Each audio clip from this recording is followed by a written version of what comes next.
Good evening, everybody. We're thrilled to be able to partner with the Calgary Public Library since the inception of Cracking the Cancer Code back in 2022. I'm very excited to see and welcome, of course, all of the many new and returning faces that we have. My name is Dr. Aaron Godarzi. I'm a professor at the University of Calgary's Cummings School of Medicine, and I actually lead the Science Communication and Public Outreach Committee at the Charbonneau Cancer Institute. This is actually our 9th Cracking the Cancer Code since we started doing this after the pandemic. We did a few before by a different name since 2022, and we've been welcoming hundreds and hundreds of you all from Southern Alberta to learn about our groundbreaking cancer research and the care that's happening right here in Alberta.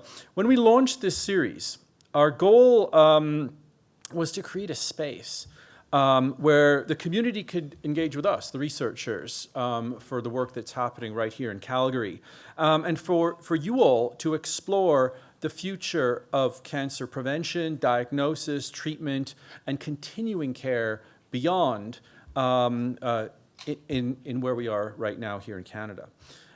Cancer is, as I'm sure you might agree, a complex and far-reaching disease. And in this series, we've explored a lot of different topics, ranging from the origins of cancer, including something close to my heart, which is the environment and the influence of our exposures, to also cutting-edge treatments and harnessing the power of the immune system. Tonight, we're going to delve into another thing close to my heart, molecular biology, and how that has been really paving the way for precision cancer medicine, meaning medicine personalized in some cases to our very own DNA and genome. So to share more on tonight's topic and to officially kick off our program, I'm excited to announce, of course, our wonderful moderator, Christine Frangu. And so please join her, me in wishing her a warm welcome.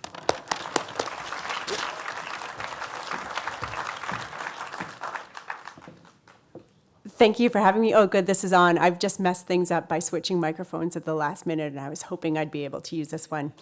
So thank you all for coming tonight. It's always such an honor for me to be here, a part of these talks in the presence of such accomplished individuals, and with you, people who want to come out on a really cold night and are committed about learning more about cancer. I was recently rereading one of my favorite books, Siddhartha Mukherjee's The Emperor of All Maladies, a biography of cancer. I don't know if anyone here has read it, but it's really a wonder of science writing. And it opens with a quote from another author, Jane Goodfield, who says, "Cancer begins and ends with people. In the midst of scientific abstraction, it is sometimes possible to forget this one fact." And I think that's what's so special about tonight's talks. Our speakers have set up these talks so that we will never lose sight of that. The advancements we're talking about, these remarkable achievements in oncology, are really changing people's lives, and we're going to look at how tonight. As Aaron said, precision medicine, it's been described as identifying the right therapy for the right person at the right moment. But if we're going to understand how that works, we first need to understand cancer at a cellular level. And there's no one better to help us with that than Dr. Etienne Mahé. He is a hematopathologist, which I had to look that up, which means he specializes in diagnosing diseases of the blood cells. He's a clinical associate professor in the departments of pathology and laboratory medicine at the Cummings School of Medicine. He's also the co-director of the Cancer Translational Research Core at the Arthur Child Comprehensive Cancer Center. And he's going to kick things off for us tonight with what I promise you is an interesting intro into molecular biology 101. Etienne?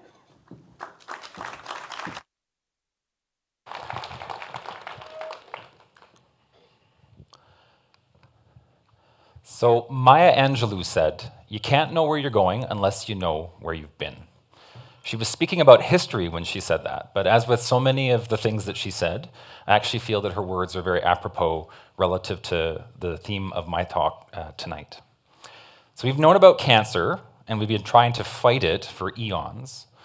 Our quest to better understand cancer, first as a clinical disease, then by way of cellular biology, and then eventually using our modern molecular biology techniques, has led to significant discoveries and a great deal of hope. These areas of cancer research and molecular biology have been and continue to be very closely intertwined.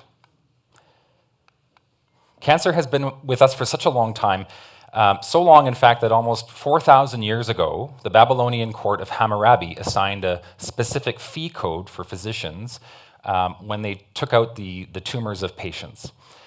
This is a stone monument that has some lower inscriptions that outline the code of Hammurabi, and they actually stipulate that physicians are entitled to 10 shekels for the successful removal of a tumor. Now, for those who might be interested, that actually translates into about 2,500 Canadian dollars with inflation and with currency conversion, so it's not too shabby. So it took about a millennium and a half or so, but we eventually developed a better understanding of what is a benign tumor versus a malignant tumor now, which we call cancer. This is an etching of Hippocrates, who was often referred to by many as the father of medicine. He's credited with actually terming or coming up with the word cancer to mean crab-like. And he seemed to be able to parse out, or at least better than had been previously described, benign from malignant. This is an image on the right of a breast cancer, and you can see that the malignant tumor, which is the white area, does actually look very much like a crab. It has these white-colored ominous arms sort of spreading out from a central area of induration or hardness. So at this point in human biology, we start to see a more focused series of definitions and much more consistently observed patterns, which is actually very good progress. So it took relatively less time, but eventually we discovered that the fundamental composition of cancer is malignant cells. This is a picture of Rudolf Virchow. He's often considered the father of pathology, which is my area. And on the right, these are some hand-drawn images that he first saw when gazing down his microscope. So Virchow and his contemporaries made significant advancements, noticing that cancer was not just some sort of affliction arising from bad humors or negative energy or evil spirits, but they were actually made of cells, and cells that were demonstrably different from normal cells. So this was very, very groundbreaking. So, and additionally, contemporaries of Virchow, like this guy, Gregor Mendel, also made significant contributions to our understanding of heritability, which is also very important to the area of molecular biology. Gregor Mendel, incidentally, is considered the father of modern genetics, and he's credited with many of the observations and a lot of the terminology that we still use today to describe how traits are passed from one generation to the next.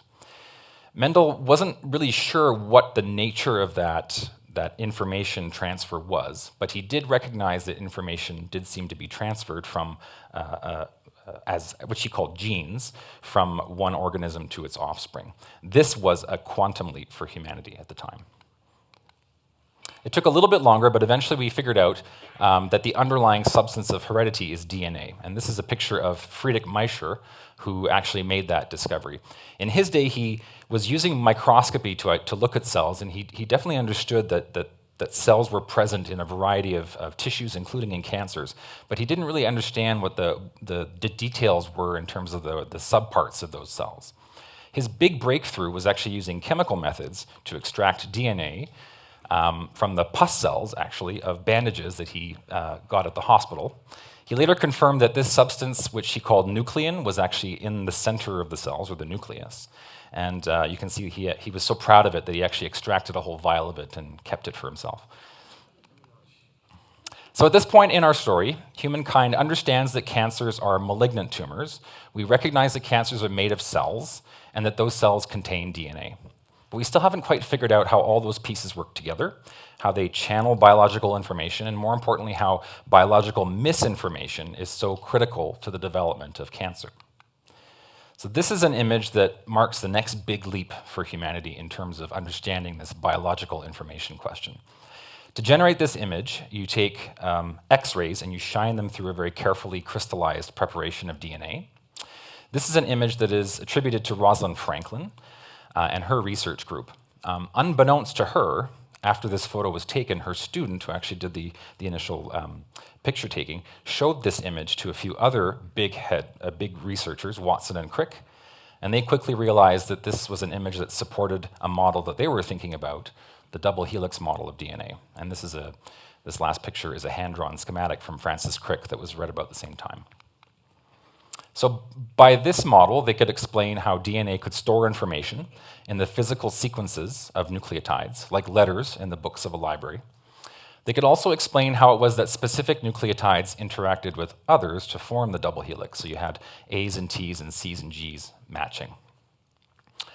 What's more, it also became apparent from their model that the double helix nature of DNA provided a very clever means by which DNA could replicate itself. So if you separate the strands of DNA very carefully, you actually create two separate templates on which you can line up individual nucleotides and then duplicate the original strand of DNA. So by now, we're in the middle of the 20th century. We have a pretty good understanding of DNA, how the DNA stores genomic information and passes that information on to subsequent generations. So there's a pretty good understanding of how things are working. There was still a little bit missing in terms of the whole picture of molecular biology, but from the Watson and Crick model, they guessed correctly that the sequence of DNA would actually correspond to the sequence of amino acids and proteins. And in fact, if you think about it from a mathematical or combinatorial approach, you can envision a matching system where you could take all 20 amino acids and match them at least relatively well to a series of 3 amino acid bases. But they still had to figure out how the nucleus was able to transmit those data from the nucleus to the cytoplasm, because they knew that the bulk of the cellular machinery was present in the cytoplasm. And they also needed to figure out how it was that the actual translation within the cytoplasm was performed. And so eventually, in about the 1950s and 60s, there were a couple groups working on this, and they discovered that there was something called messenger RNA, which took the information from the nucleus and then brought it to the cytoplasm, and that there was something called transfer RNA, which existed in the cytoplasm, and that translated that information from the messenger RNA to protein sequences. So in a similar manner to how DNA acts as a template during replication, we have an RNA molecule formed in the nucleus by templating that DNA sequence. And then this messenger RNA then moves from the nucleus to the cytoplasm, where it templates to transfer RNA, and that in turn establishes the sequence of amino acids which make up proteins. So now we have a very fulsome picture of how life disseminates information, and this is central as a concept in what is molecular biology. So DNA encodes and replicates genetic information. RNA then transcribes that information in the nucleus, moves it to the cytoplasm, and then facilitates translation into proteins. So proteins are the underlying machinery of the cell. They act as structural elements. They also act as enzymes to catalyze chemical reactions and as messengers between cells and within cells. So as an analogy, you can think of the nucleus as a large library. It's a massive jumble of letters. That's the individual nucleic acids.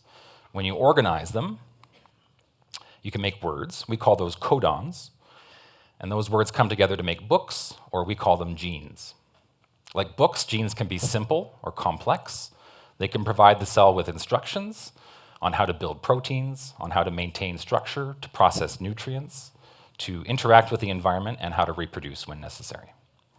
The study of how books are organized in the library is analogous to the area of genomics. The study of what books are being read at any one time is analogous to the area of transcriptomics.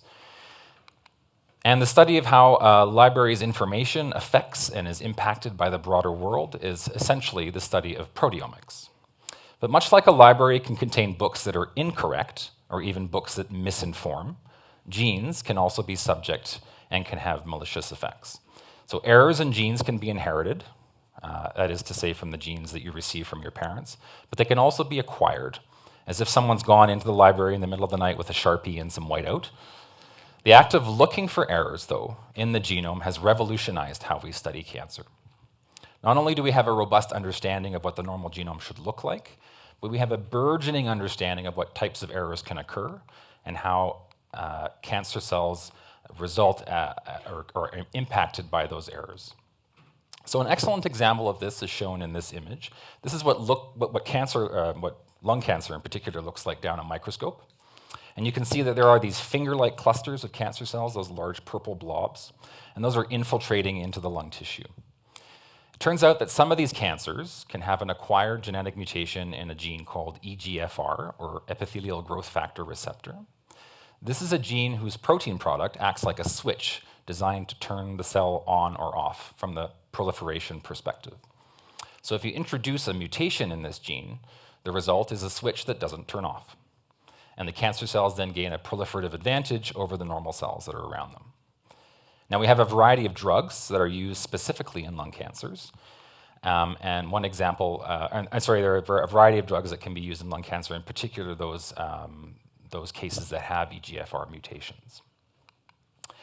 It turns out that we can also reliably detect differences or identify differences between cell types and tissue types, not just by their appearance, but also by what genes are turned on at any given time and which ones are not. We call this gene expression or gene expression profiling or a gene expression signature. So in line with our library analogy, this is kind of how Amazon always seems to know a lot about you based on the books you read. By extension, cancer subtypes also have various gene expression signatures, and these can be used for clinical purposes. So this is a very scary image, but it's actually a gene expression of hundreds of genes on the horizontal axis, measured across hundreds of specimens on the vertical axis. Green generally means that a gene is expressed, or that it's turned off, whereas red means that it's turned on. And when you organize all the dots, you kind of start to see patterns. And that's essentially the pattern that we're looking for to help us identify specific tumor types as well as specific tissue types. So in this particular experiment, what they've done is they've assessed the gene expression profile of breast cancers, and they've identified that those structures that you see in the data actually are very specific to certain breast cancer subtypes, and those can also be very predictive of outcomes. This is an image, a very scary-looking image of oropharyngeal cancer seen under the microscope. The cancer are those sort of tongue-like structures of very purple cells that are kind of all over the place, forming this mass. They're very scary-looking, but this is a corresponding section of what's called a P16 immunohistochemical stain. I won't bore you with the details, but brown in immunohistochemical stains is usually positive. This specific stain detects a protein that characteristically increases in the setting of cancers that are driven by HPV, or human papillomavirus. And HPV, what it does is it infects the cells, and then it co-opts the cell's reproductive machinery. At the same time, it knocks out the usual cellular machinery that's responsible for tapping the brakes if there's something that's gone awry in the cell. That prevents cell division. So in response, the cell tries to use other methods that are less successful to turn down and control proliferation, which we see as enhanced P16 expression. So I wanted to end with a quick note about how we're actively studying all these areas of molecular oncology in Calgary, in this place, the Arthur J. Child Comprehensive Cancer Center, but more specifically in those lab areas that you see on the right. That's some pictures of the Cancer Translational Research Core. This is a facility that I feel sits at the nexus between translational research and clinical testing, providing state-of-the-art instrumentation, resources, but more importantly, expertise. So thinking about our lung cancer example, the success we've had in just sequencing one gene, we can expand markedly to sequence hundreds of genes. And similarly, thinking about our breast cancer example, where you're looking at the gene expression of only a few hundred genes, we can look at the gene expression in this lab of all of the genes in the genome, thousands and thousands at once. We can also look at the gene expression patterns of single cells amongst tumors that are tens of thousands of cells thick or wide. And finally, speaking about our oropharyngeal cancer, we have tools that allow us to assess the protein expression of dozens of proteins all at once, rather than just one. And we also have the tools there to look at these elements in combination, one with the other.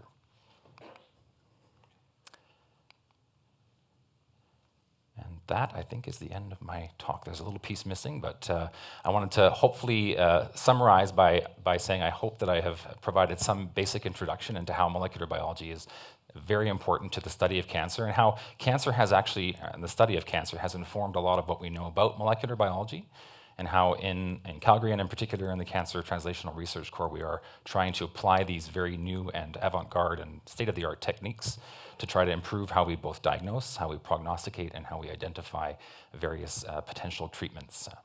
Thank you very much.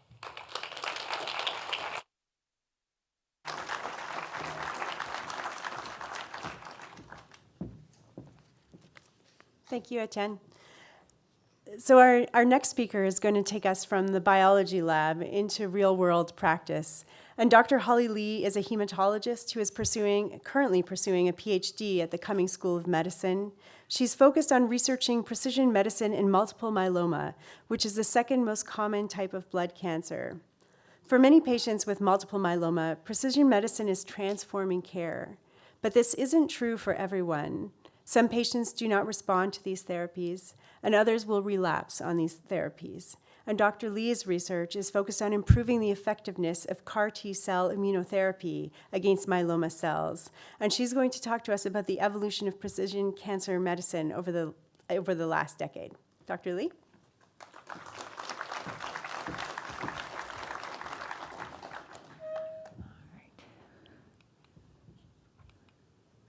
All right, so we've had a great overview on the history of cancer medicine and what precision medicine is, as well as the extent and the depth of expertise that we have here in Calgary to apply these tools for cancer care. I'd like now to introduce you to a specific example of how precision medicine is changing the way we treat our patients. I will use multiple myeloma as a case study. So myeloma is a cancer of bone marrow plasma cells and the second most common blood cancer in adults. What I've shown here are pictures of the inside of our bones. So within our bones, of the heart matrix, there exists a bone marrow. And you can think of these bone marrow as neighborhoods where many different types of blood cells are being made. On the left, you see a healthy bone marrow with different types of cells with various shapes and functions, all doing their job to support the body in making healthy cells, such as your red cells that carry oxygen or your immune cells to help fight off infections. On the right side, you see those fried egg-looking like cells that are blue and purple. Well, those are your myeloma cells. So in patients with myeloma, these cells start to invade the bone marrow, take up space, the nutrients, such that the healthy cells start to die. And in that process, the bone weakens, so patients undergo bone fractures. Because they can't produce healthy blood cells, they require blood transfusions. They're also prone to severe infections because they can't make proper immune cells. So therapy for myeloma has undergone significant improvements over the last 7 decades, as shown here in this graph. On the horizontal axis is the time frame from the 1960s to the current 2020s, and on the vertical axis is patient survival. The light blue line traces the progress that we've made in myeloma cancer care over the years. And every upward bump on the curve indicated with the arrows points to a time when a new drug was introduced to clinics to treat myeloma patients.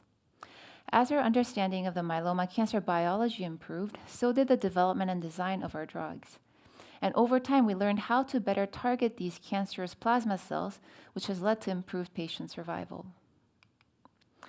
The most recent therapeutic development in myeloma has been the introduction of cancer immune therapies, such as chimeric antigen receptor T cells or CAR T cells, as well as bispecific antibodies. Now, CAR T cells, as I've shown here in the figure on top, are genetically modified T cells that express a receptor to better recognize and target cancer. Yeah, so I understand we've previously talked about CAR T cells in these lecture series, but bispecific antibodies might be a newer concept. So let's talk about what these bispecific antibodies are and how they work as immune therapies. Antibodies are part of our body's natural defense mechanism. Our immune cells produce these antibody molecules when they encounter intrusion of foreign pathogens in our body. They're shaped in this triangular or an upside-down Y form and has different arms, which I've colored in yellow and green, that can bind to different targets or cells. Antibodies are free-floating in our blood, and when they encounter bacteria, parasites, or other infected cells, they go and bind and stick on the surface of these pathogens. In this way, the antibody tags what is foreign to our body, allowing our immune system to better see and eliminate infections in a timely fashion. Bispecific antibodies are designed and produced in the laboratory to mimic the function of a natural antibody. But instead of recognizing bacteria or infected cells, these antibodies are specifically developed to recognize tumor cells, which I've shown here in purple. Once the antibody sticks to the surface of the cancer cell, it allows our immune system, such as the T cells shown here in green, to better recognize and kill the tumor. So when the T cell arrives, it releases these toxic molecules, which enter the myeloma tumor cells, causing it to be eliminated. So you might wonder, how do these bispecific antibodies recognize myeloma cells? How do we design them in the laboratory to carry out that function? Well, these antibodies are designed to recognize specific markers that are present on the cancer cell surface, such as this triangle in yellow that I've highlighted. The therapeutic effectiveness of these antibodies depends on the fact that tumor cells display these specific targets or markers on their cell surface. Overall, these bispecific antibodies are very potent immune therapies that boost the patient's own immune system to fight the cancer. They're also considered targeted treatments because they're designed to exclusively recognize the tumor cells only, leaving all the neighboring healthy cells intact. The treatment is given to patients as an injection each month, alone or in combination with other anti-myeloma or anti-cancer drugs. So how effective are these treatments? Well, of all the patients with myeloma who receive these bispecific antibodies, about 70% of them go into remission.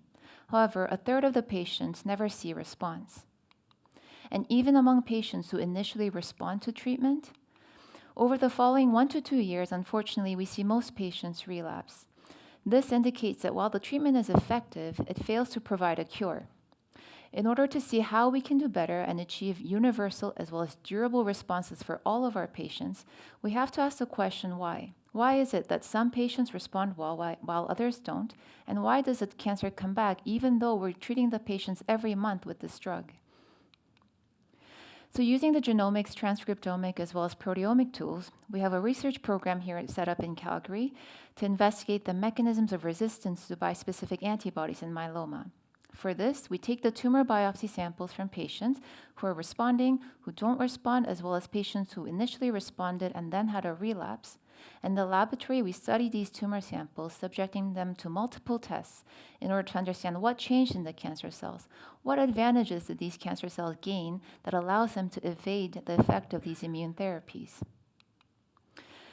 So we discussed that the bispecific antibodies are designed to target specific markers on the tumor cell surface. Think of it as a key and a lock. The tumor cells are closed with the lock on their cell surface that needs to be opened in order to allow the toxic molecules from the T cells to enter and kill the cancer. We designed the keys in the form of antibodies to open these closed tumor locks. So if the key is well designed and it fits the lock, then it opens and the cancer cell can be eliminated. What was striking from our research was how cunning and evasive these cancer cells are. So they have several tricks up their sleeves to gain a survival advantage despite our best efforts to target them. One of the mechanisms the cancer cells use is they change the expression of the target, going from that yellow triangle now to a red square. Because the cells now change their locks on the surface, the key or this antibody that we designed no longer fits and it fails to open, making the therapy ineffective. In other patients, what we found is that the tumor cells delete the lock altogether. So no matter how well we fortify the key or how much we give these antibody drugs, there's nothing that it targets, so it becomes entirely powerless. In this way, the myeloma cells become essentially invisible to the immune system. And finally, those patients who do not respond at all, we found that the tumor cells are very sneaky. They generate these decoy locks into their surroundings. They distribute these fake locks or the distracting targets in their surroundings in such a way that the key that we administer or the antibody that we administer are busy opening all these other locks rather than the actual lock that sits on the cell surface to have a therapeutic effect. So they say in battle, you need to know your enemy. And as we just saw, the tumor cells use all sorts of tactics to deceive the immune system and make our combat strategies ineffective. For us to win the battle against cancer and best support our immune system and T cells to kill these tumor cells, we have to study these tactics that the cancer cells use to deceive us. And the thing is, myeloma cancers are very stealthy. What we're learning with research is that these evasion techniques are not static, but are dynamic and heterogeneous. So tumors evolve with time, actively reshaping their surface targets, changing their genetic makeup.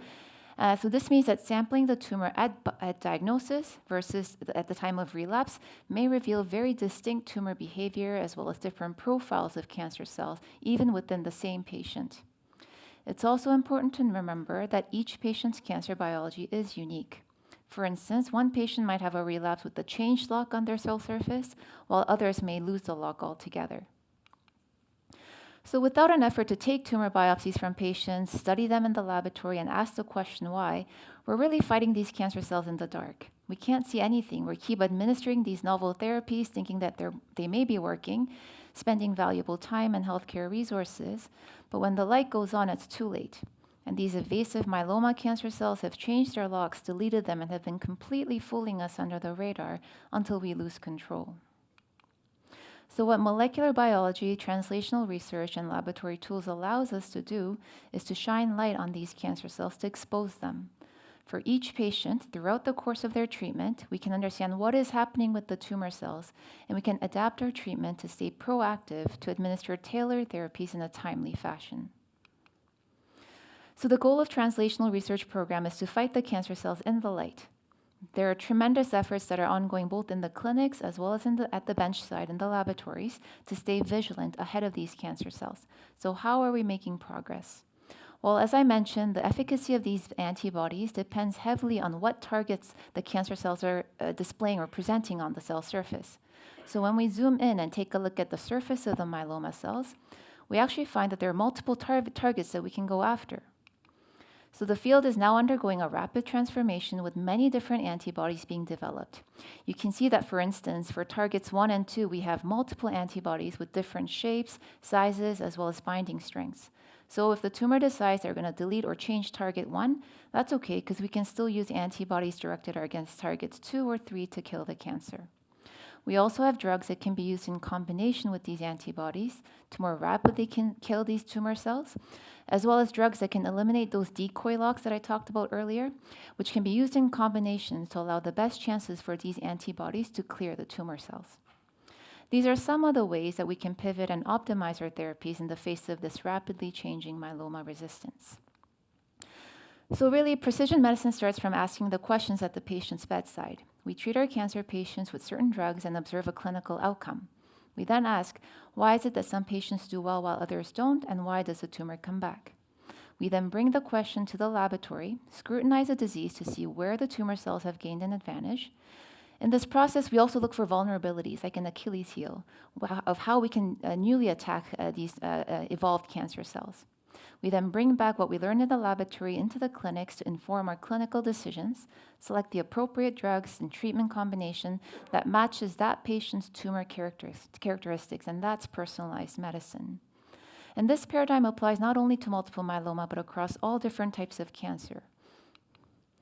Currently in myeloma, we perform standard level profiling of the tumors. However, this in-depth profiling, looking at their surface expression markers for some of these newer targets, are only performed at the setting of a research or a clinical trial. And this is where I think we can make steps forward to bring detailed screening tests and innovations as routine part of care for all patients who are receiving these immune therapies. So in summary, myeloma cells can use various tactics to evade the immune therapies, and every patient's biology is unique. So tumor profiling through precision medicine allows the rational selection of the next line of therapy once a patient relapses from one, as well as effective therapeutic combinations. It also allows us to predict which patients will respond versus be resistant before administering the therapy, so that we can save on valuable time, as well as capitalize on opportunities to give the best treatment at the right time for each patient. It also allows us to better design next-generation immune therapies in the laboratories, all of this with the prospect of providing a durable cure for all of our patients. And thank you.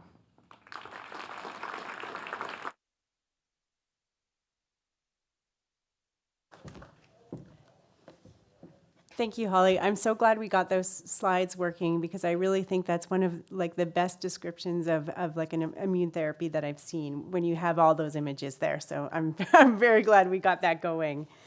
For our next speaker is Dr. Doreen Izafi. She is a medical oncologist at the Arthur J.E. Child Comprehensive Cancer Center.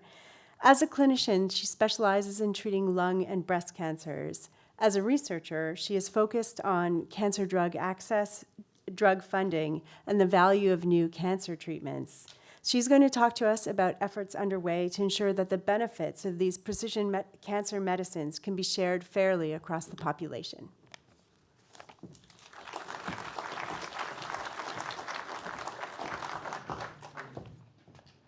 Thank you.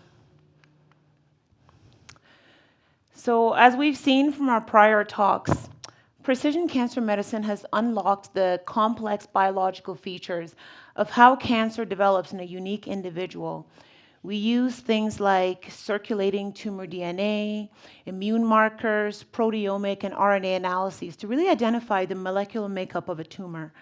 And we run these tests to help us identify what is driving oncogenesis in a unique cancer patient. And this allows us to optimize the anti-cancer therapy to that individual patient.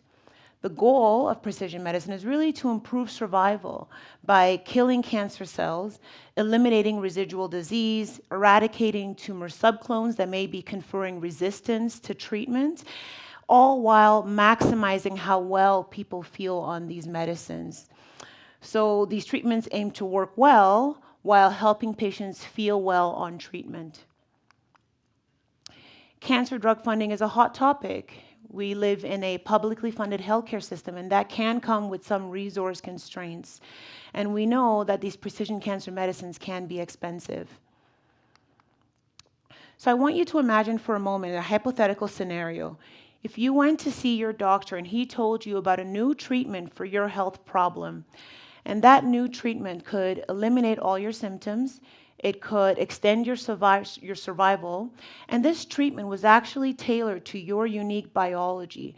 So you would be able to feel well on this treatment with minimal side effects. You could continue working, exercising, going to Pilates, what you like to do, and you'd be sleeping well. Now, the issue is that your doctor tells you that we don't have this treatment funded in our province, and your doctor doesn't know when it will become accessible. If you want to pay out of pocket for this treatment, it will cost you $12,000 a month. So unfortunately, as you can see from recent headlines across the country, this is a discussion that I and several oncologists around the country are having weekly with our cancer patients who are candidates for precision cancer medicines that are unfortunately not funded or approved by the province under the public health plan. Now, although we've made significant strides in developing and implementing these precision cancer treatments, we still do have barriers that exist in being able to access these medicines. The first is the nature of our publicly funded healthcare system. While it's equitable in theory, we do face ongoing pressures such as resource shortages, long wait times, and disparities between provinces. Some provinces have better access to advanced cancer treatments and other medicines, while others may lag behind in accessing these treatments. The second barrier to accessing some precision cancer treatments and all cancer treatments are that these medicines can be expensive. Some of them can cost up to $20,000 a month, things like novel gene therapies, immunotherapies, targeted therapies, and not all of these therapies are funded or approved by the province under provincial health plans. Private insurance, where available, might cover some of these medicines, but not fully, and not every patient has a private insurance coverage, which, as you can see, can lead to accessibility issues for many Canadians. The third barrier in accessing these precision cancer medicines is that they often rely on what we call molecular diagnostics, as you've seen from Dr. Mahi and Dr. Lee, things like next-generation sequencing, or NGS. And you can think of molecular diagnostics as giving us a molecular breakdown of what the cancer is doing, similar to how we look at nutritional information of the food we're eating to really give us a nutritional breakdown of the food we're putting in our bodies. So this molecular diagnostics, not all of them are accessible everywhere in Canada, particularly in rural areas where they may be lacking the expertise to really use and interpret these molecular diagnostics. And the last barrier in accessing precision cancer treatments can be delays in approval and implementation. Cancer treatments need to be reviewed extensively before we can start to use them to ensure that they're safe and that they work well. Now, the approval process for many treatments in Canada can be a lengthy one. So let's walk through the drug approval timelines in Canada. When we looked at this process in our research, we found that it takes about 1.5 years on average from the time a cancer drug is approved by Health Canada to be funded by the province. So this is an average number. So what that means is that there will be variability depending on where you live. So what that means is that if you live in Prince Edward Island, the latest and greatest medicine for your grandmother's breast cancer may not be funded, while your aunt, who lives in Ontario, may have been using the same drug for months. Where do we fall in Alberta?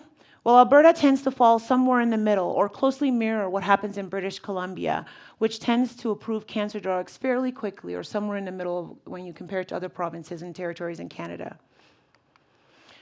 So when we compare Canadian approval timelines to the United States, we see that the approval process for cancer medicines in the US is about 50% shorter. The US processes are faster because they have the largest market, and pharmaceutical companies are often motivated to go to the largest markets first because this helps them to secure a competitive global advantage. Additionally, the United States has established several fast approval mechanisms, things like accelerated approval pathways, breakthrough therapy designations, and priority reviews. And these pathways really speed up that approval process, especially for serious diseases like cancer. So this may make you wonder now, is a private healthcare system preferable?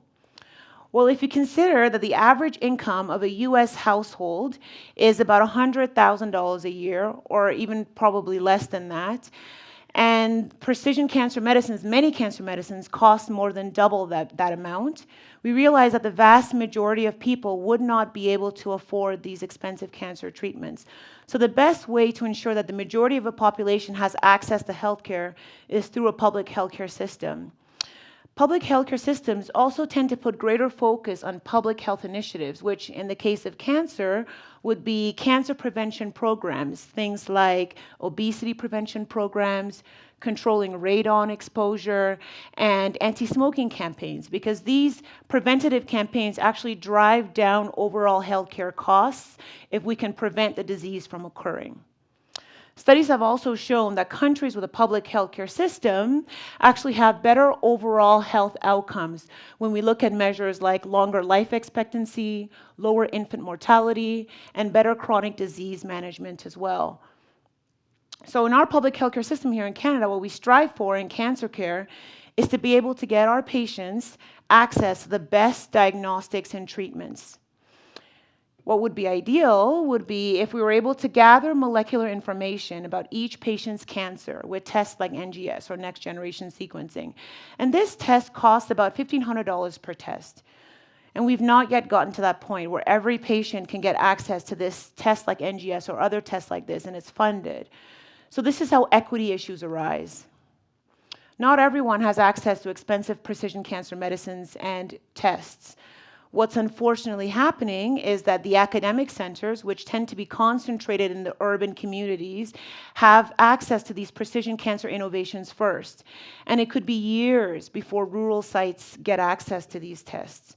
Or the other thing that happens is that patients who are in a better financial situation can pay out of pocket for these innovations. So as we can see, this creates an equity gap who can have access to the most groundbreaking cancer tests and treatments. I want to introduce you to the concept of financial toxicity. And this has now been defined as the distress and financial insecurity caused by the cost of cancer treatments that's offloaded to patients.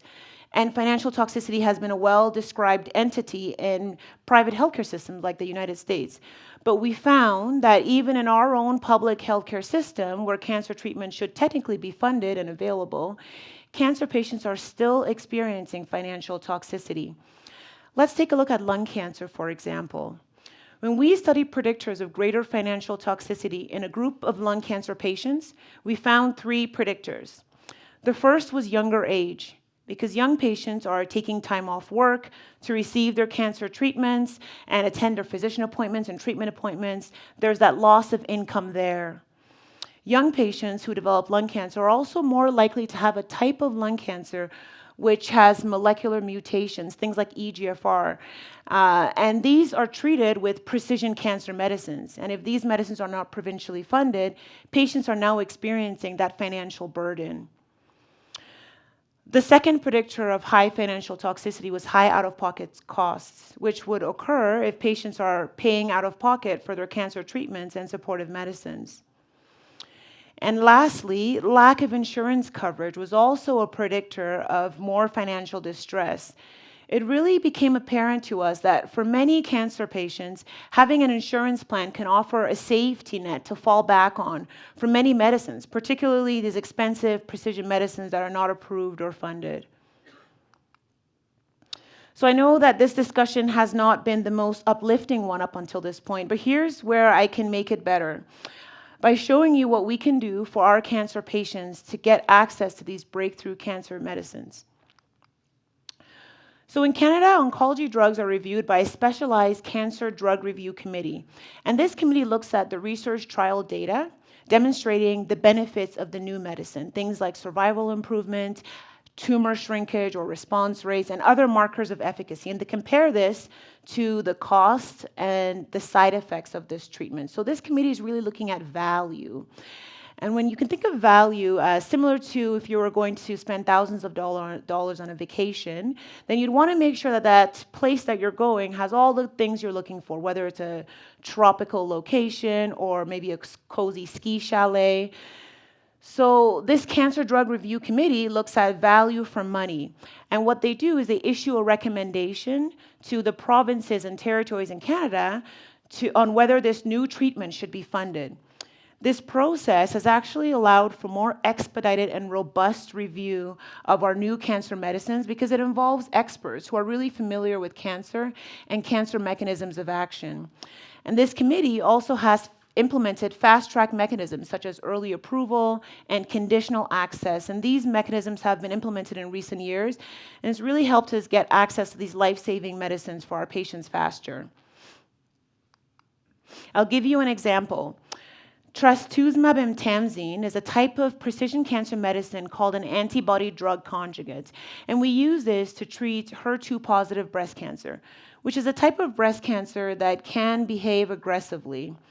Now, exposure to anti-HER2 therapies is critical in controlling this disease, and the Cancer Drug Review Committee realized this and approved this drug within 5 months.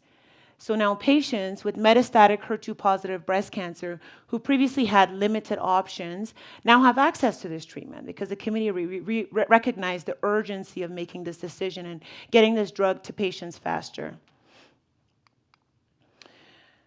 Other ways we have been able to ensure our patients benefit from life-saving cancer treatments are through clinical trials. And for some patients, participating in clinical trials may be the only way to access novel precision cancer medicines. Clinical trials, particularly phase 3 clinical trials, really establish a new standard of care by demonstrating the efficacy of these cutting-edge medicines. The challenge is just ensuring that clinical trials are accessible to the vast majority of patients, regardless of age, race, prior health conditions, or whether you live in an urban or rural community. Now, I'm also able to get certain promising drugs that are not yet available in the province, funded in the province for my patients through what we call special access programs. And many of us oncologists are advocating for our patients to be enrolled on special access programs quite regularly. Because some patients with cancer may have limited treatment options, special access programs are nice because they really provide access to cancer drugs on a compassionate basis. I will say that this is actually one of the most fulfilling parts of what I do, to be able to get a patient started on a drug on a compassionate basis through a special access program, and they start this drug and they're breathing better and the cough is improved. And I have many patients who've been living for years on precision cancer treatments that we've been accessing through special access programs.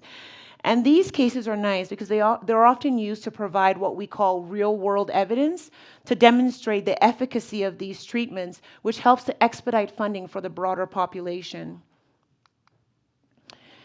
At the Arthur Child Cancer Centre here in Calgary, many of our clinical trials require a biomarker profiling, and our research has now evolved to many novel precision cancer treatments, things like gene-targeted therapies, immunotherapies, hormonal therapies, and so on.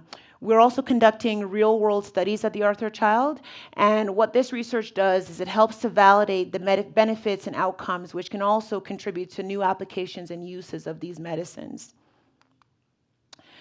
What can you do I actually tell my patients to work with national patient advocacy groups, and they're nice because they really help to advocate for faster approval of these life-saving cancer treatments. And I have many success stories where my patients really benefited from the work of patient advocacy groups. So before I finish, let me just return to that hypothetical scenario that I shared with you at the start. It was actually one of my young lung cancer patients, and he was able to get started on lorlatinib when we applied for access through the work with Lung Cancer Canada, which is a national patient advocacy group.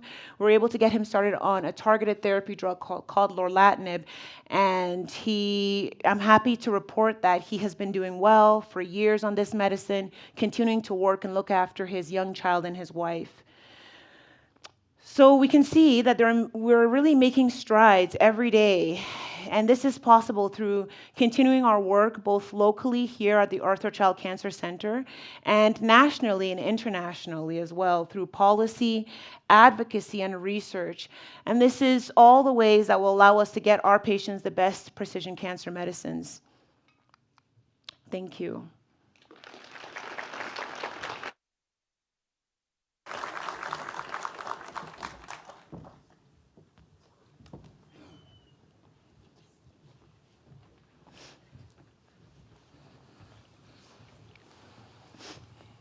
Can you all hear me? Yes. Okay. Thank you all. That was so good. And we will open this up to questions from the audience here in a couple of minutes. So start thinking of your questions. But I have a few things for the three of you first. And I was listening to these talks, and as someone who writes all the time about the healthcare system and where we need changes, I wondered, like, if you could change one thing right now in the Canadian health system that would make a difference for your patients, what would it be? Whoever wants to go first can jump on it. I'm sorry, you're the closest. Yeah, I think about this a lot. I would say daily. I think the biggest thing would be, all my work, I feel like daily through patient care and research is focused around improving access for patients to a lot of these medicines. I feel like I work constantly to find better ways to get access to all these breakthrough therapies that we know about. And so I think it would just be continuing on with advocating for better access to these treatments, through ensuring that we have faster approval of our cancer medicines through our CADIT group, which reviews these processes, and also ensuring that we have our access programs in place and really spreading the knowledge of these access programs to other providers so everyone knows about it, so we can ensure that we're getting equitable access to these drugs. Yeah, I couldn't agree more. I think just access is the main thing. We have all this advanced science and technology to develop new drugs, but it's one thing to do that in the laboratory and sit in front of your patients and say, oh, but we can't offer it to you. It's really heartbreaking, and I think that's where we can really work together. It is a collaborative effort. It's not just in the laboratory, it's not just in the clinics, not just in the institution, but really all together with pharmaceutical industries and with everyone, just to bring these drugs actually to the clinics in front of the patient. And I think really that needs to be a team effort. I'll be biased, obviously, towards lab. I do feel that, as one of the hats that I wear as a molecular pathologist is frequently trying to sort of look at a clinical scenario and decide if a particular type of testing is required or indicated. Unfortunately, given financial constraints, it often is we have to sort of triage things and figure out which is the best test for the best patient at the best time. Ultimately, it'd be greater. I'd feel much more sort of positive if I could just say, hey, we'll sequence everybody's genome, et cetera. But unfortunately, we're not quite there yet. But definitely getting the support to do additional research and to get additional materials that we can test, have patients participate in that, and provide us the data we need to really make the case that we need to do more of this testing, or whatever testing is required given the context, I think would be my number one, for sure. Mm-hmm. I thought that slide you showed, Doreen, with the time that the FDA takes and then Health Canada was pretty interesting. And I know companies often go to the US first just because it is bigger, but does it, it also takes longer when they've made the application in Canada for approval? That's correct, yeah. So the submission to the FDA, or the Federal Drug Administration in the US, happens first. I would say about 6 to 9 months before the submission to Health Canada happens. And then when the approval process is being looked at within Health Canada, it is longer than what the FDA does. And then you have to consider that after Health Canada approval, then CADTH needs to look at it, to look at that value for money that I spoke about. So there are several processes that need to happen in Canada. But I will say that when those numbers that I showed were from a few years ago when we did this study, and since then I have noticed that we've made strides in speeding up that process. I would say that more often than not, we will see a scientific breakthrough, so a new cancer medicine reported at one of our annual scientific meetings that happens in June, let's say, and within 3 to 6 months, we're able to use that drug and offer that drug in clinic to our patients, which is something that I've been seeing in recent years, whereas 10 years ago, it would often take more than 18 months, more than 2 years to see that drug available to be used for patients. So we have made improvements. And then when they are approved, I mean, drug coverage is such a funny thing in Canada, where we talk about our public health system, but drugs aren't often covered, but cancer drugs sometimes are covered. And so what happens, like, do we eventually have coverage for precision medicines that are approved in Canada? Are they generally covered for patients eventually?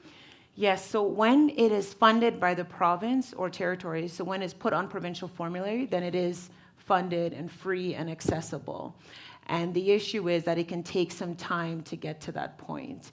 But cancer treatment is obviously considered medically necessary in our healthcare system.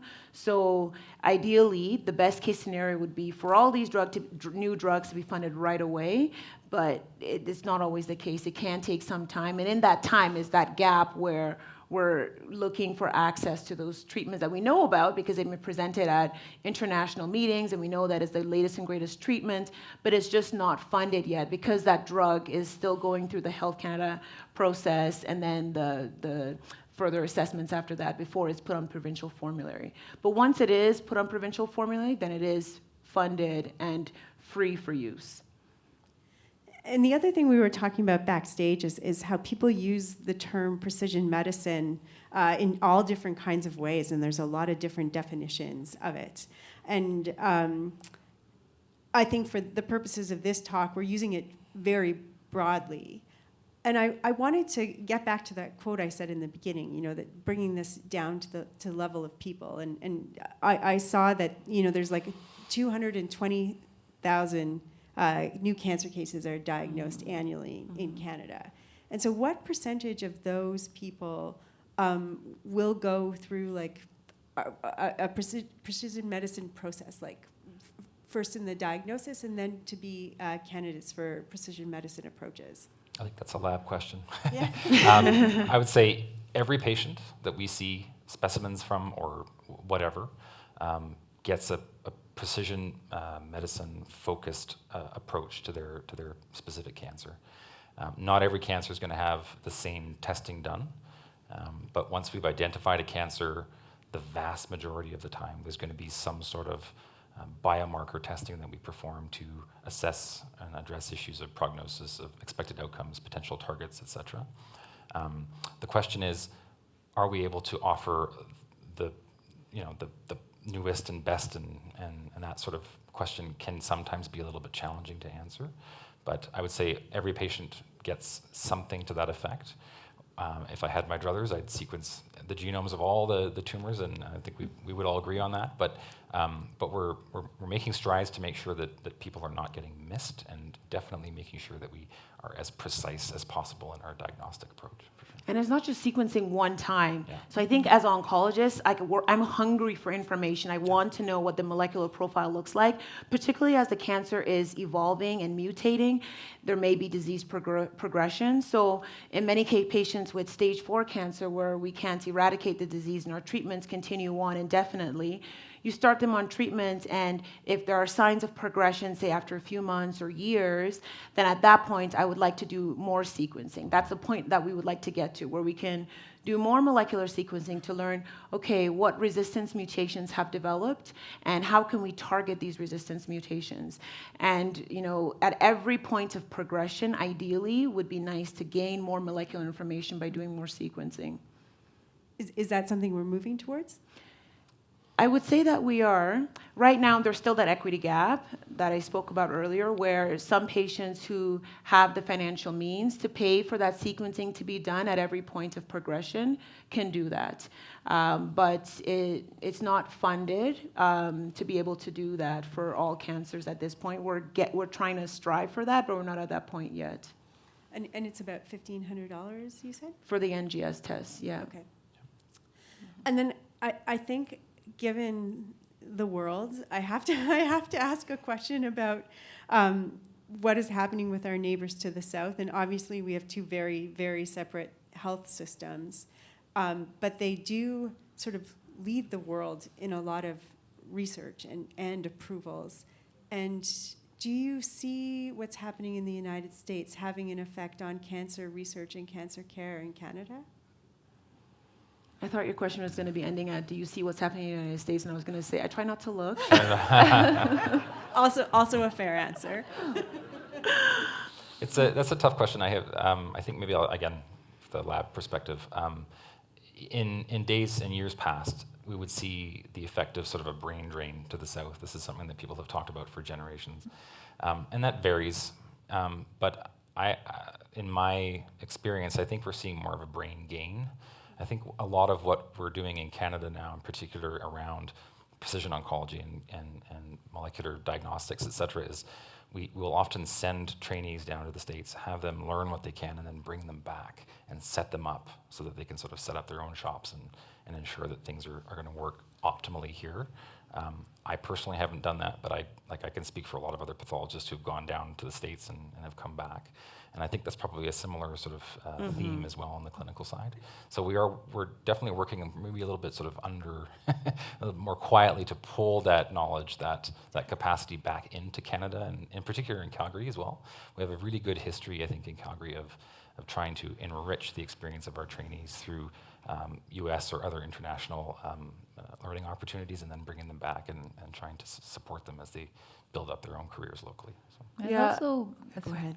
It also builds a lot of opportunities for collaboration as well. Like you go away and you go to different institutions, work with them, learn something new, but at the same time you continue working with them, working on projects together. So I think, again, it's a global effect, the whole North American effect, if you will. Yeah. I think that the scientific community is a small one. So we have lots of colleagues, like I have lots of colleagues in the States, and they practice. And in speaking with them, it's just a very different healthcare system in the States. That equity gap that I described earlier is going to be much wider in the States. What you see is that there are millions of Americans who cannot afford healthcare, there's no such thing as medically necessary care being funded. It's just very, very different. And those patients, unfortunately, succumb to their cancer. So I think that it becomes very morally challenging to treat cancer in that type of setting. So I love Canada.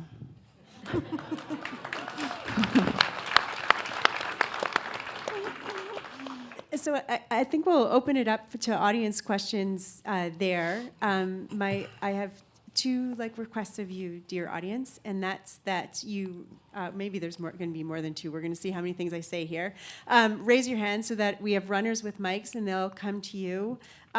Please remember that we want questions and not comments, and because we want to hear from as many people as possible. And so I guess we'll have the house lights up a little bit, maybe, just so our runners can see the stairs, and we can see people asking questions. Yeah. Oh, okay, great. Thank you.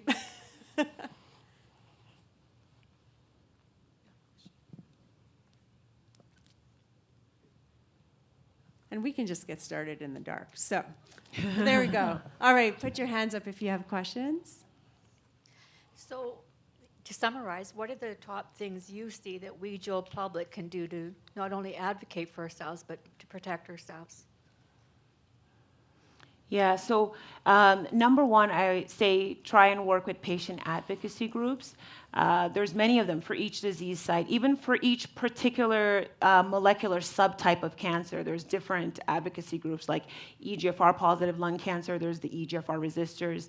So they often provide you with lots of opportunities for accessing these cancer treatments that you may not have known about before, and these are different routes. So that's the number one thing. The second thing, I tell patients, if you have an insurance plan, ask your insurance company if they cover the specific drug for your specific type of cancer. And it's often nice to find out, and they would provide you with the forms that your physician can help you fill out.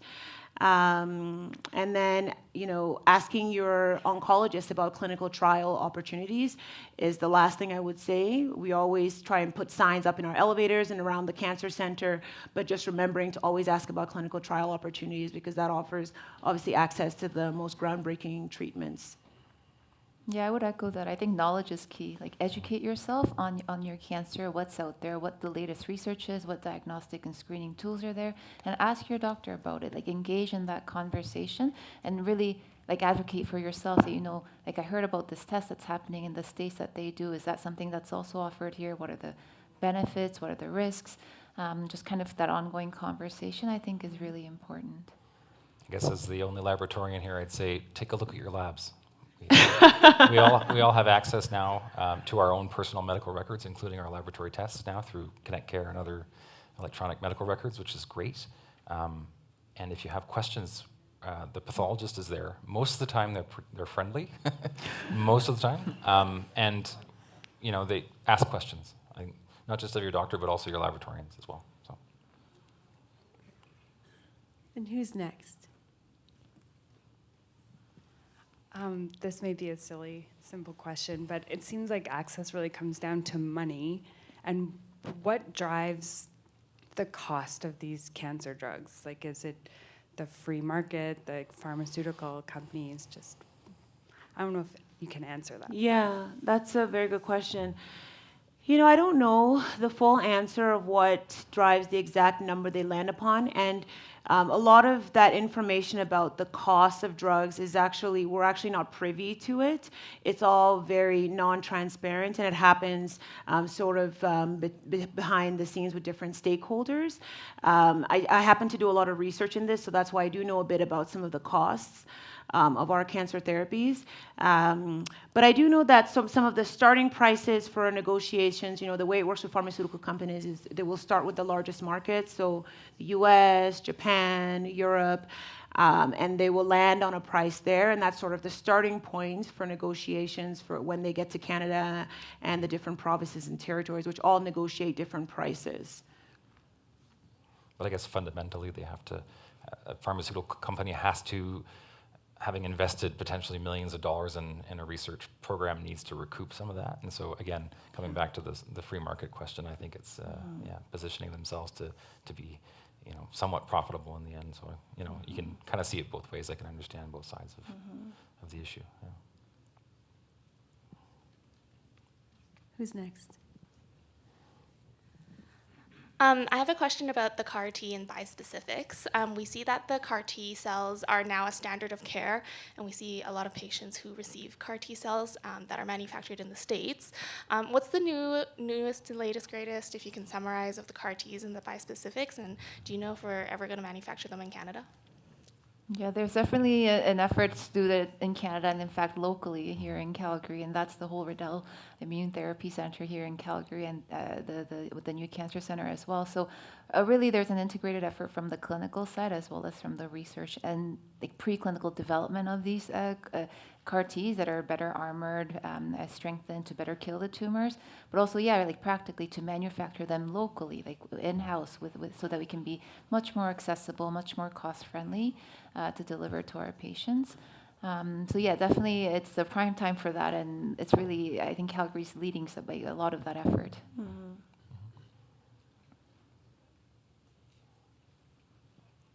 Any? We have some down here.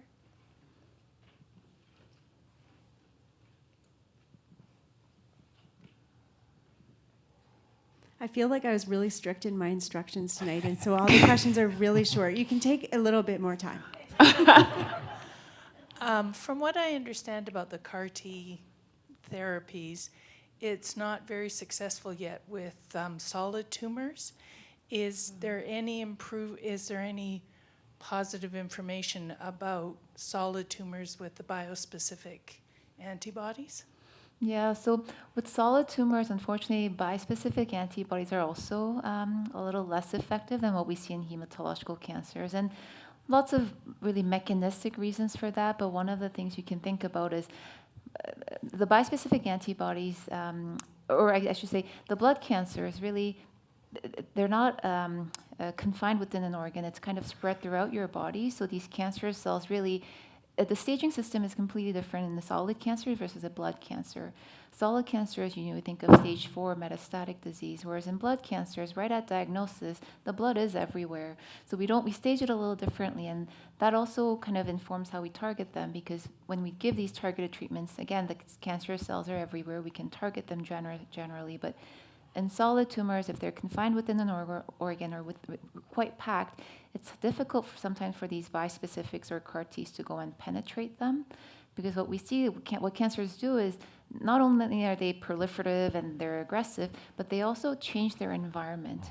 So they might put shields around it, they might put other cells to protect themselves, and kind of, so they're very cunning. That's the word I just used to describe them. They're very evasive and cunning. So some of these immune therapies have been ineffective. However, having said that, there's a lot of effort to augment these therapies. So not just the regular CAR-T, but really to introduce different genes or different molecules within them to have them better target the cancer, to kind of pass through all these physical barriers. Same thing for the bispecifics. We use multiple targets. We engage not just the T cells, but other types of immune cells that are effective in fighting cancer, like NK cells and things like that. So really a lot of research is happening to improve on our therapies. I think we're actually going to be opening a CAR T-cell study for breast cancer at the Arthur Child in the coming months. So it's coming. Lots to look forward to, really. Yeah, for sure. We have one right down here in the front. We have someone running down. They're almost at you. Thank you. Thank you all for coming tonight and speaking to us. Appreciate that. My question is with respect to the sequencing. And you were talking about the need for more knowledge and to get better information at different stages with respect to sequencing. What I want to know is how unique that is for each tumor or each disease. That is, are we going to get to a stage where we can create a library or a database of similarly seen stages of the tumor, or are we always going to have to do a unique sequencing for each tumor in each patient? Yeah, that's a good question. You know, we're getting to a point where we can gain information on the cancer DNA, and it's something called circulating tumor DNA, which is a blood test. And so it's really just the blood test that they take, and they look at free DNA molecules that are floating around in the bloodstream. And these are from tumor cells that are shed into the bloodstream from the tumors that are in different areas of the body. So that has the nice ability to be able to capture the DNA profile of if you have a tumor in the lungs or in the bones or in the liver, wherever it is in the body. And those tumors could be shedding cells that will now start to float around in the bloodstream and shed DNA particles that can then be sequenced. So if we find a mutation on that sequencing, then we can target that mutation that would theoretically treat the cancer in all the different areas where the tumor was arising from. So that would be nice. And we do have circulating tumor DNA that we're using now. We've been using it for years. I want to say close to 10 years now. And it is very effective. So we do have that ability. We call it tumor agnostic testing, which means that it is not reliant on where the tumor is arising in the body. We look at it from the bloodstream. There's also targeted sequencing. So if you know your drug is targeting a certain molecule or a gene on your tumor cell, we can just target that gene or those sets of genes. So that can be cost saving, it can be made more accessible, and again, it can inform which therapy that patient can get and benefit from. One of the other challenges that we see not infrequently is tumor heterogeneity. So there may be parts of the tumor that have a particular sort of pattern of mutations and other areas that have a slightly different one. And so if you imagine taking an entire tumor and just kind of cutting it in half, sequencing everything, you're going to get a jumble of stuff. Myeloma is a classic example of that, where they'll have, in the jumble, we'll see a particular profile. The idea is to come up with some targets at a given time, but then that profile can change with mutation, with acquired mutations, with progression of disease and loss of other potential targets. And so doing that stepwise is possible, and it certainly does occur occasionally, or we will use those types of techniques occasionally. The circulating tumor DNA is a great opportunity to kind of work around that, where you can just kind of look at everything. But it is, occasionally there are some disadvantages in the sense that you can have way too much normal DNA in the background and you're going to miss that very low level of mutant DNA. So all of these types of scenarios have to be looked at, and that's kind of what we do on the molecular side, is to figure out what test is most appropriate at a given time, because we don't want to give people false hope if we see nothing. We want to be able to see, we want to be able to look for the most appropriate things, look what we think is the most likely to be identified as a potential mutation or mutation signature at the right time. And that can be very challenging.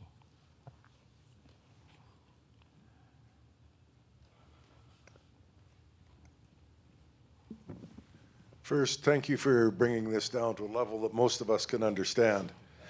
I'm going to ask the question that should have been the obvious question for somebody else to ask. I take great risk I may not understand your answer, but what is the role of AI in supporting you in gene sequencing and circulating tumor DNA and other aspects of cancer diagnosis and treatment?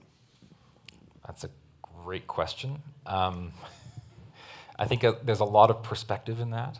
I think so just speaking for our group, and in particular in the pathology area, we do currently have AI working groups that are studying this.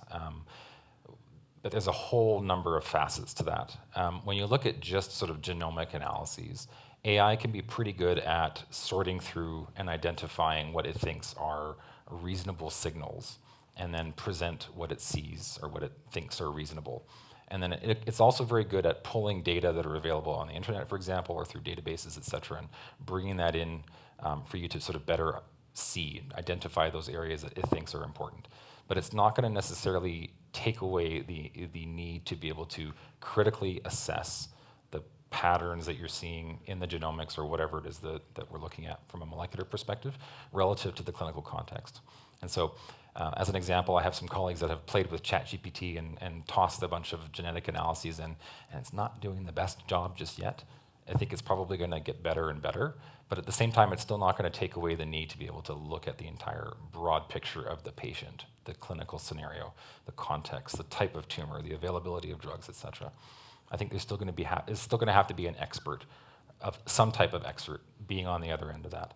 But just long and short, we've been using AI a lot for many, many years. In fact, in my area of hematology, we routinely use AI-informed algorithms to help us to more quickly look at stuff.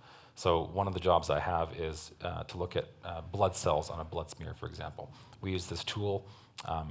It's a private company that takes scanned images and then sorts out all the cells for us so that we can actually see them faster and we can actually identify which cells are present and if there's abnormalities. So the AI takes that first step for us, and then we complete the job after that.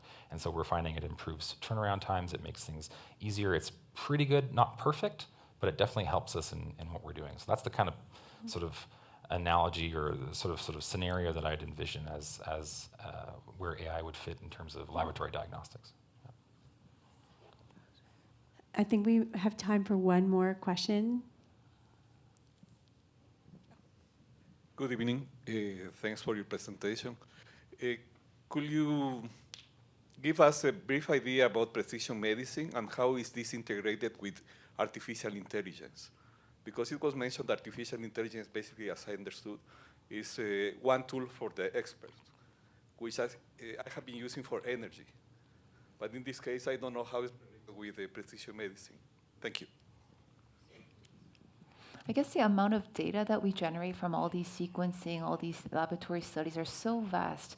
Like it's just in some ways overwhelming, the amount of data that we gather and store and need to interpret and work through. So I think that's really where AI can integrate all of that information and help us kind of guide us towards a decision. Again, as Dr. Maya mentioned, ultimately it is the clinician and the pathologist and the decision for the patient and in discussion with the patient, with all the practical issues of drug access and everything like that too. But really, I think AI has that role in being able to help us distill all of this data into something that we can work with. So that's one thought I have about what AI could do for precision medicine. Well, as always, thank you for your wonderful questions. And thank you to our fantastic speakers. You were all so good. Thank you. We really appreciate it. Thank you.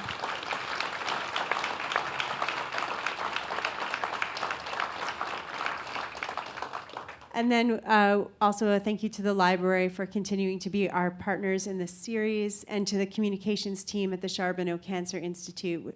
They're just an amazing group of people to work with. The Charbonneau Trainee Association. You are, our dear audience, you're invited back. The next event will be on Wednesday, April 30th. So we hope to see you there. Thank you so much. Get home warmly.